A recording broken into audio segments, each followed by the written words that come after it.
I had scarce but a few weeks of travelling through Derbyshire before the dreaded appointment. When we arrived at the inn in Lambton, I applied to the housekeeper of Pemberley directly and inquired as to whether or not the family was at home. Mercifully, she replied, "The family are away in London, madam. They are guessing Mr. Bingley and his sister. So we expect them all arrived here by tomorrow, along with the master's sister and Miss Georgiana." There. You see, Lizzie, you need not worry about imposing on your friend. "Oh, does this young lady know Mr. Darcy?"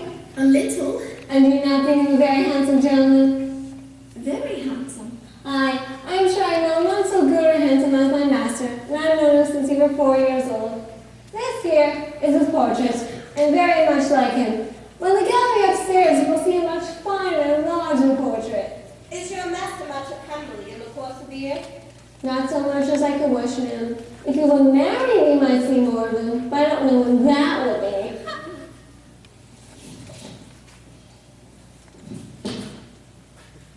"Mr. Darcy!" Miss Bennet? Your housekeeper. Mrs. Reynolds? Mrs. Reynolds! Yes! She informed us that you would certainly not be here till tomorrow. Yes, well, business with my steward required that I return early. I am so dreadfully sorry for intruding on your privacy. We shall go away directly. I beg that you would stay. Please. You are most welcome here. How long has been your stay in Derbyshire? About half a month, sir. And your family? Are they all... They're all well. Yes. I thank you. Good. Good. Excellent. Mr. Darcy, You must understand. Miss Bennet, you must allow me to...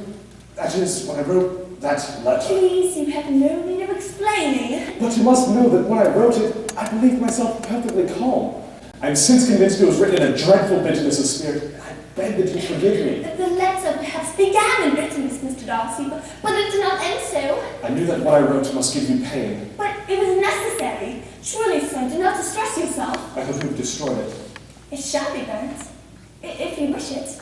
Did it perhaps make you think not so ill of me? Mr. Darcy, "Oh, good morning, Mr. Darcy. We did not expect you till tomorrow." Apologies, Mrs. Reynolds, I had the time of informing you. "I will ring for tea. Mrs. Gardner, Miss Bennet?" Miss Bennet, would you do me the honor of introducing me to your friend? of course, sir. May I present Mrs. Edwin Gardner? Delighted, madam. Are you having a pleasant stay in Derbyshire? We are, sir. Though I fear I have imposed a bit longer upon my niece than intended.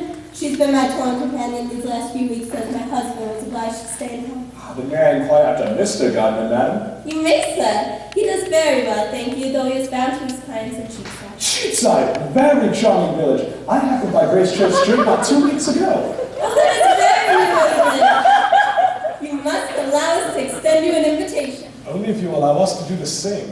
Miss Gardner, Miss Bennet, I will be joined tomorrow by my sister Georgiana, and on her behalf, would like to extend an invitation to join us and the Bingleys at Pemberley for dinner. Tomorrow evening, perhaps? Or some other night during their stay in Derbyshire.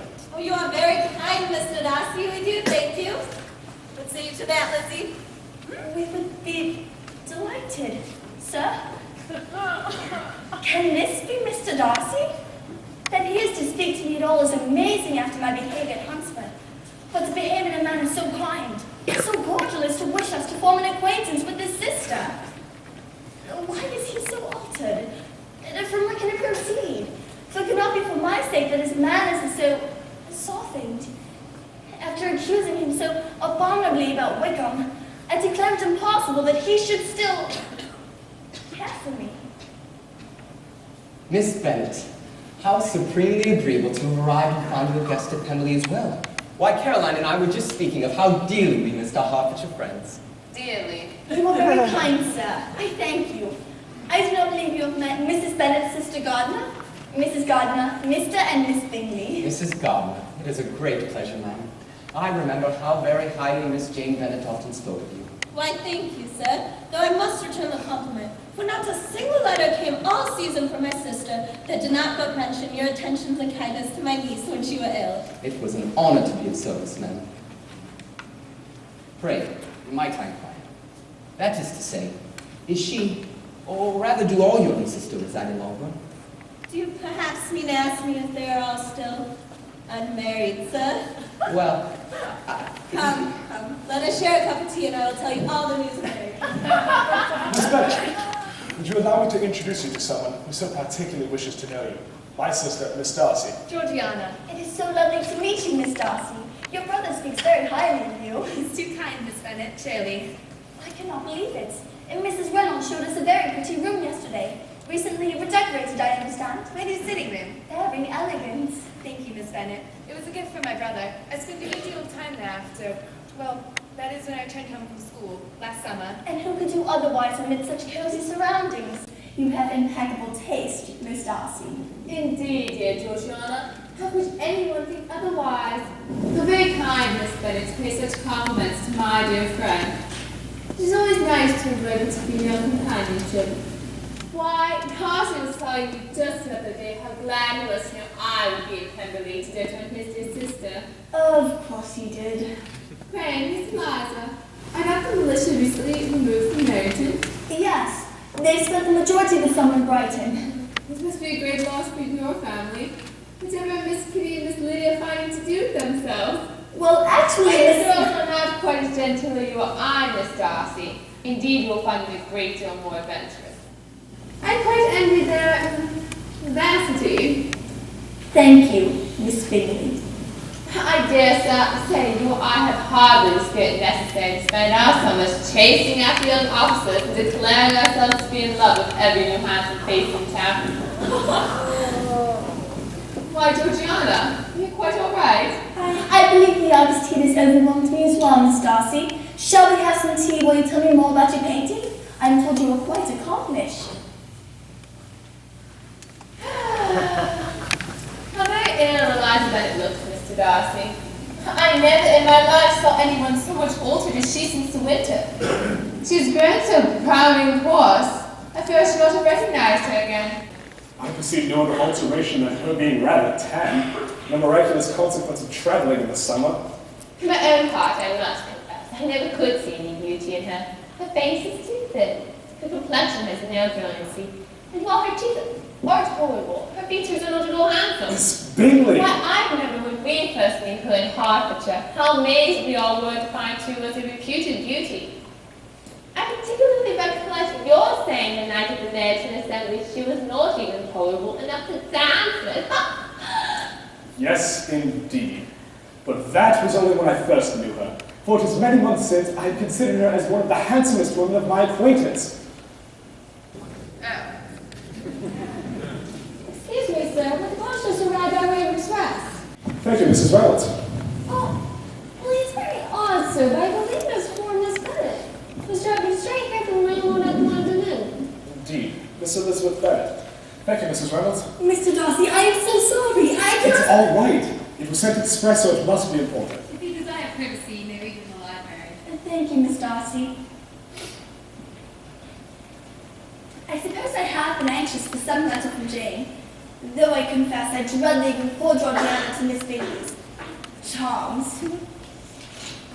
I can think of nothing but wonder in Mr. Darcy's newfound civility. To be sure, the general society of Hertfordshire would hardly recognize him. By the time, my dearest sister, you have received my hurried letter, I pray it may at least be coherent. I had hoped not to intrude on your holiday, but something has occurred of a most unexpected and serious nature. An express came at 12 on Friday from Colonel Forster to inform us that Lydia, poor Lydia, is gone from Brighton. Gone? She has run off with one of his officers. No, this cannot be. To own the truth, Lizzie, with Wickham. No! I'm very, very sorry. So imprudent a match. I was willing to hope for the best, that we had somehow misunderstood his character. Sweet Jane, do not deceive yourself. If only it were an ill-conceived elopement we should fear. It does appear that Lydia supposed they would marry. Lizzie, is everything all right? But our father has since gone to London and learned from Captain Denny that Wickham never intended to marry Lydia at all. Miss Bennet? I beg your pardon, but we must leave you. Our business that cannot be delayed. We have not an instant to lose. Good God, what is the matter? Enclosed with my own, I have included a letter that Colonel Forster discussed discovered addressed to his wife, a letter from Lydia. My dear Harriet, you will laugh when you know where I'm gone, and I can't help laugh at your surprise tomorrow as soon as I am missed. I have gone to London. If you cannot think with who, I will think you a simpleton. You need not send word of my going to Longbourn, for it would make the surprise that much greater when I write to them and sign my name, Lydia Wickham. What a good joke it will be! I can hardly write for laughing. I wish I could spare you the thoughtlessness of our sister, Lizzie. To have written such a letter at such a moment.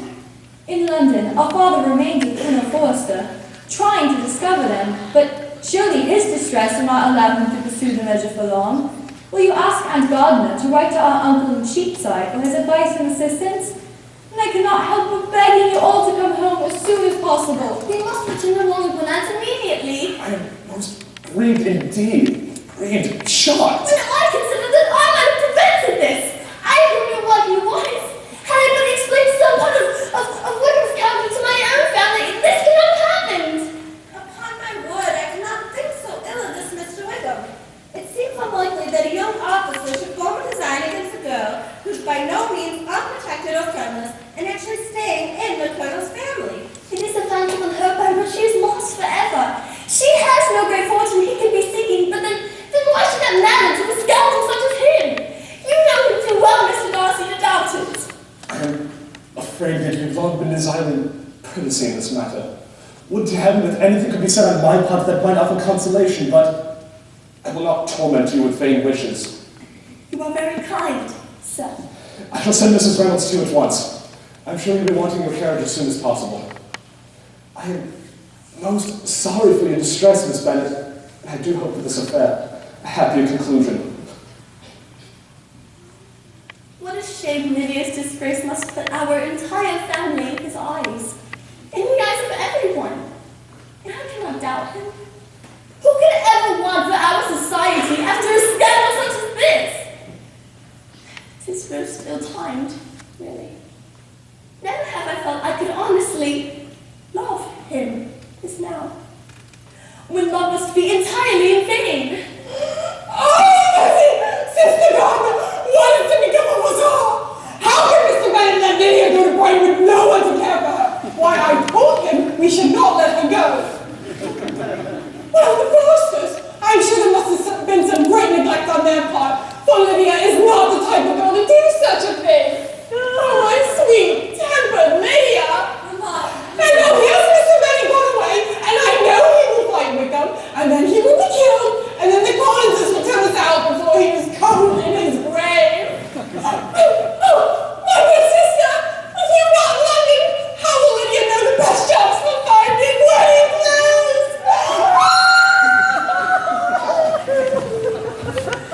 You look so pale, Jane. How much you must have gone through. Do not distress yourself over me, Lizzie. I'm sorry we could not be here sooner. Has anything been heard? Only that our father went to Uncle Gardiner in London. He's staying at an inn near Gracechurch Street. And what of the fugitives? Nothing yet, though Papa wrote this morning that Uncle Gardiner has some news. Uncle has been using his influence in Cheapside to discover them. What sort of news, good or bad? Lizzie, what is there good to be expected? Colonel Forster wrote that Wickham was in a wretched state of finances. He owes a good deal in town, and there's even talk of gaming debts.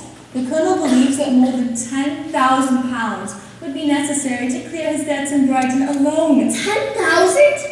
Oh, Jane. To think what this will mean to poor Lydia. Unhappy as the event must be for Lydia, we may draw from it this useful lesson. That loss of virtue in a female is irretrievable, that her reputation is no less brittle than it is beautiful, and that she cannot be too much guarded in her behavior towards the undeserving of the other sex.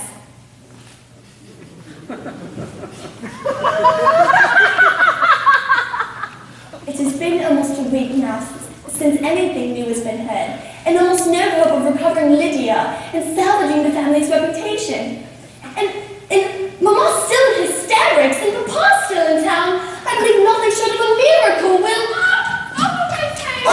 As it breaks! Oh, it breaks Lydia! Oh, to think, only 2 months since I was gone, and I have no more idea of being married. But what's good fun it all was? Oh, my poor girl! Mama, do people hereabouts know I'm married? I was afraid they might not. So I let down the glass in the carriage, and I took off my glove so that all might see as we drove through Longbourn.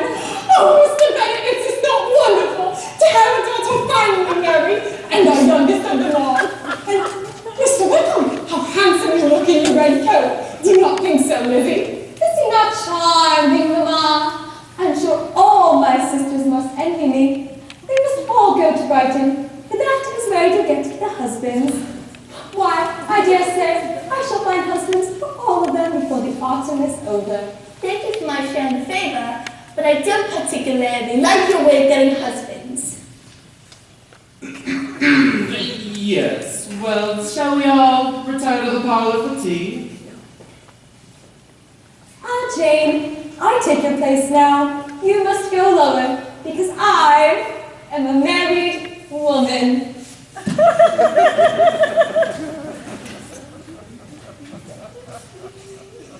What a coach ride that must have been. Dear father, what sorrows you must have endured. Say nothing of that, dear Lizzie. Who should suffer but myself? You must not be so severe upon yourself. No, Lizzie. Let me feel how much I have been to blame. I am not afraid of being overpowered by my guilt. It will pass soon enough. And Lizzie, I promise I bear you no resentment for the advice you gave me in July, which, considering the event, shows some greatness in mind, my dear. Papa. Anyway, the thing is done. The terms so astonishingly convenient upon myself. The terms, sir? Yes, all that's required of me is to ensure that his equal share in her inheritance. Impossible. Yes, Lizzie, those were my sentiments exactly. But he's gaming. All of Wickham's debts. How can Wickham marry Lydia in town without first paying off all of his creditors? And now we have come to the point. Lizzie, there are two things I want very much to know. One is how much money your Uncle Gardner must have laid down to bring this farcical elopement about. And the other, how am I ever to repay him?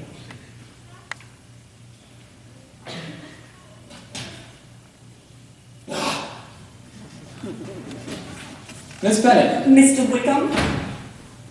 I'm afraid I interrupt your solitude. You do. But the intrusion need not be unwelcome. I should be sorry if it were. I do so hope we are still friends. We are not, Mr. Wickham. We are brother and sister now. Indeed, sister. I understood from Mr. Gardner that you were recently in Derbyshire with your aunt. I was. I envy you the pleasure. I believe my new regiment will prevent me from getting any near to Derbyshire in the coming months to Newcastle. How unfortunate. Did you happen to visit the village of Kimpton on your travels? We might have, but our trip was curtailed, Mr. Wickham. I only mention it because it is a living which I ought to have received. A most delightful place, Kimpton. Excellent parsonage. A warm parish. Really? And how should you have liked making sermons, Mr. Wickham?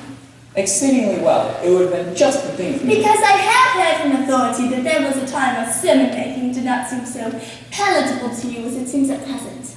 That you actually declared your resolution against taking orders and were reimbursed accordingly. Yes. Well... George! Go and see Mamma in the parlor. She has need for your talents at the card table. Lizzie, why have you not joined us? You missed the account of my wedding. Are you not curious of the affair? Not at all. You are so strange, but I must tell you how it went off. We were married at St. Clement's, you know, and it was all settled that we were to meet at the church at 11 o'clock. Well, my uncle and I were together, and Monday morning came and I was explanation was on for about 12 minutes. And when he was late, I was worried that the groomsmen might never show. But then I remembered that even if he had been prevented, we need not worry that the wedding would be delayed, for we had an able substitute in Mr. Darcy. Mr. Darcy? Yes. Mr. Darcy, at your wedding? Of course, Lizzie. It was Mr. Darcy who discovered us in London. He brought Wickham to the church. Well, someone had to pay for the vicar and flowers, Lizzie. Not to mention all of Wickham's debts that needed settled in London, and all his creditors back in Brighton before we... Oh, gracious me! I quite forgot. What? It was to be such a secret. I ought not to tell anyone.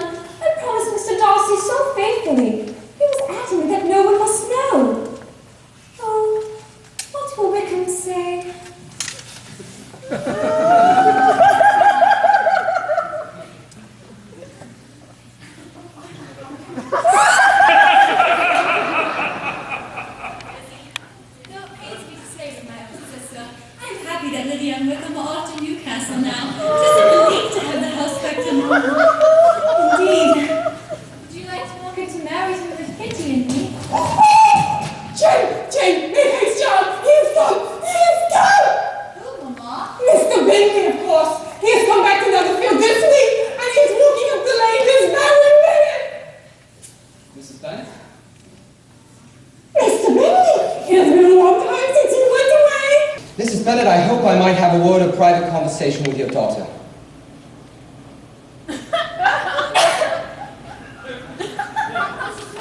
Mama, what are you saying? You're not listening. You're making fun of yourself now. I'm telling you, Papa. Jane? How fares your sister, Mr. Bingley? Jane, I have been a fool. I do hope Caroline enjoyed her stay in London. Jane, I beg your forgiveness. In my absence from Netherfield, you have endured pain, and I would wish to drive a nail through my heart for having been its cause, except that I, now, have the smallest hope of relieving it. Before I left, I accepted some extraordinarily bad advice from a friend. I was convinced you did not care for me, could not love me as much as I loved you. But my friend now assures me he was in the wrong. And I am my own master now. Dearest Jane, I cannot rest until I know for certain. Will you marry me? Yes, Mr. Bingley. Oh, Jane! Mr. Bingley! Oh, Jane, you'll be a very happy woman! 'Tis too much happiness, Mamma. Far too much. Why is not everybody as happy? Oh, I'm sure I shan't get a wink of sleep all night, for I'm sure you cannot be so beautiful for nothing. You are a good girl, Jane, and I have great pleasure in thinking you will be so happily settled. Your tempers are so alike. You are each so complying that nothing will ever be resolved. So easy that every servant will cheat you, and so generous that you will always exceed your income.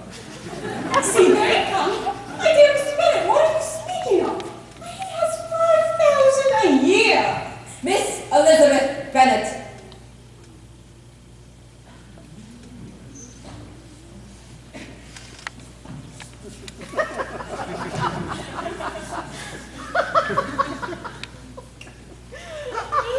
This lady, I suppose, is your mother.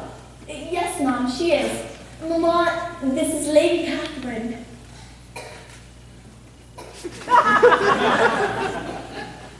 And that, I suppose, is one of your sisters. Oh, why, yes, your ladyship. And We have a very small room here.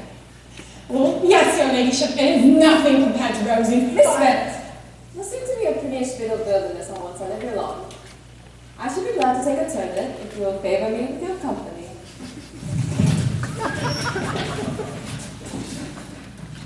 You can be at no loss to understand the reason of my journey hither. Indeed, you are mistaken, Madame. I cannot account for the honor.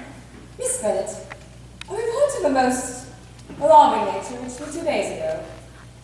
I was told that not only was your younger sister on the point of being most advantageously married, but that you, that Miss Elizabeth Bennet will in all likelihood soon be wedded to my own nephew, Mr. Darcy. Though I know this to be impossible, I instantly resolved on setting off for this place that I might make my sentiments plain. If you believed it impossible, I wonder that you took the trouble of coming so far. What could your ladyship propose by it? At once to insist upon having such a report universally contradicted. Your coming here is a rather confirmation, is it not? If such a report exists. Do you pretend to be ignorant of it? I have never heard of it. And can you likewise declare there is no foundation for it? I cannot pretend to possess equal frankness with your ladyship. You may ask questions which I shall choose not to answer. This is not to be borne, Miss Bennet. I insist on being satisfied. Has my nephew made you an offer of marriage? Your ladyship declares it to be impossible. It ought to be so. But your arts and allurements may have, in a moment of base infatuation, you forget yourself. You may have drawn him in. If I have, I shall be the last person to confess it. Miss Bennet, do you know who I am?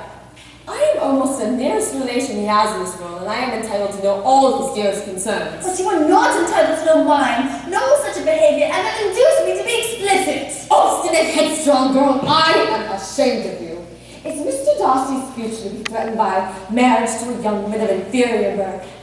If you were sensible of your own good, you would not wish to quit the sphere which was brought up. Lady Catherine! In marrying your nephew, I should not consider myself as quitting that sphere. He is a gentleman. I am a gentleman's daughter. So far, we are equal. If I am Mr. Darcy's choice, why should I not accept him? True. But who is your mother? Who are your uncles and aunts? Do you imagine me to be ignorant of their condition? Whatever my relations may be, if Mr. Darcy does not object to them, they may be nothing to you. Tell me once and for all. Are you engaged to him? I am not.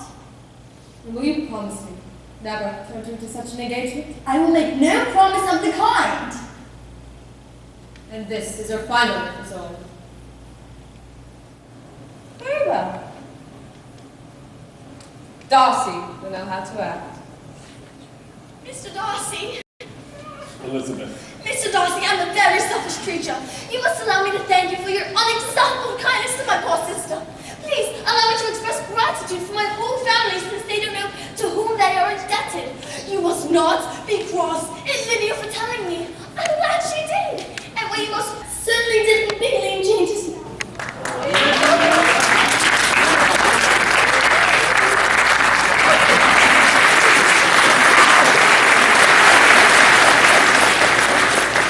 If you must thank me, let it be for yourself alone. Your family owes me nothing. I thought only of you. Mr. Darcy. Elizabeth, can you ever forgive me? Forgive you? My behavior to you at Huntsford was deplorable. I cannot think of it without abhorrence. No. We must both share the blame of that evening. What did you say of me that I did not deserve? Had you behaved in a more gentlemanlike manner? You know not how those words had tortured me. Oh, do not repeat what I said then. Indeed, think only of the past, as its remembrances give you pleasure. Elizabeth, I should go speak with your father? He's in the parlor.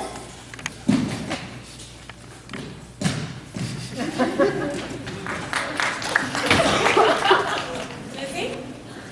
Where has Lady Catherine gone? What does that odious man want here? Mamma. And why has he gone into the house? He goes to speak with father, Mamma. Speak with your father? What can that proud, disagreeable man want with Mr. Bennet? I shall not have him disturb our houses. I say that that's friend of Mr. Bingley. I cannot. Mamma! I am to marry Mr. Darcy!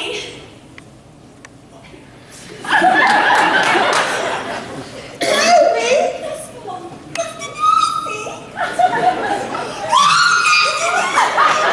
I have never been this happy! 10,000 a year!